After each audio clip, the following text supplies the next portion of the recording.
Desde que medidas cautelares começaram a ser impostas pelo ministro Alexandre de Moraes, o prefeito de São Paulo, Ricardo Nunes, tem defendido Jair Bolsonaro em várias situações. Confira mais detalhes na reportagem de Beatriz Manfredini. O deputado federal Eduardo Bolsonaro ligou para o prefeito de São Paulo, Ricardo Nunes, para agradecer os pronunciamentos em defesa do pai, o ex-presidente Jair Bolsonaro.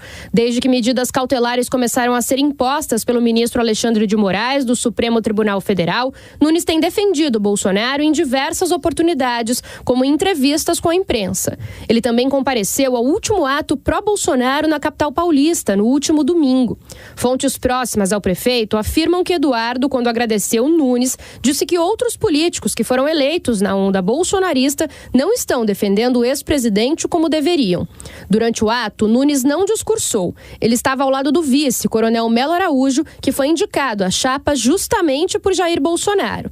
Na época, o apoio do ex-presidente a Ricardo Nunes foi rodeado de uma série de idas e vindas, com poucas aparições conjuntas e intervenção direta do governador de São Paulo, Tarcísio de Freitas. Nunes chegou a dizer que Tarcísio bancou a reeleição dele em 2024, ao firmar apoio mesmo diante de dúvidas de aliados.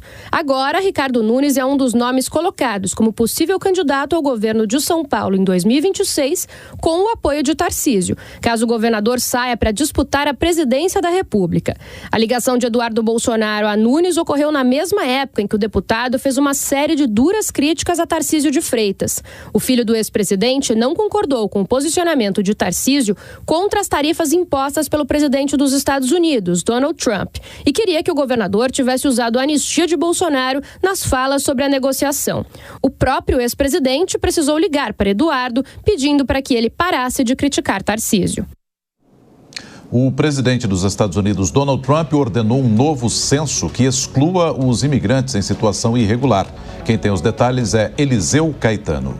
Trata-se de uma ação rara, visto que os censos federais normalmente ocorrem a cada 10 anos. O próximo está previsto para 2030 e já está em andamento. O último censo do tipo realizado fora desse intervalo ocorreu na década de 1970, sem sucesso. A proposta renova uma tentativa polêmica da primeira gestão Trump, quando ele tentou incluir uma pergunta sobre cidadania no censo e depois advertiu que imigrantes indocumentados não seriam contados. Iniciativas que foram barradas judicialmente e revogadas pelo presidente Joe Biden.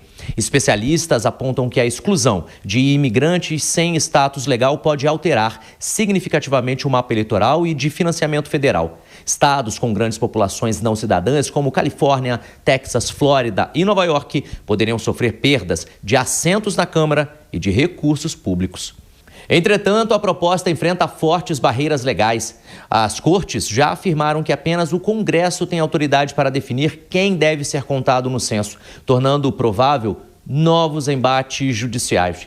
Agora, sobre o contexto político e a repercussão pública, esse anúncio ocorre em meio a uma escalada de disputas políticas estaduais pelo redesenho de distritos eleitorais para favorecer republicanos nas eleições de meio de mandato de 2026. Direto dos Estados Unidos, para a Jovem Pan.